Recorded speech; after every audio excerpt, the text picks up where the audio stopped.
Good evening, Adelaide. Good evening also, sir. This is my question.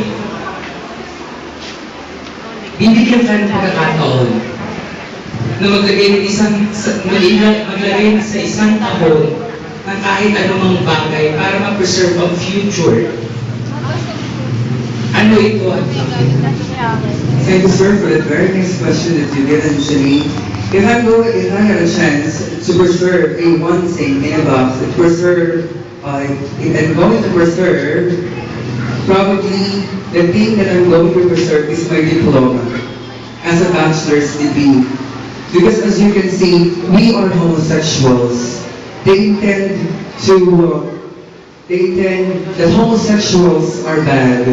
But as you can see, I myself, who member with homosexuals, finished my bachelor's degree because this diploma would preserve and would be model for homosexuals, not only homosexuals rather, but even people who tell us that we are neglected or we are liability in this society.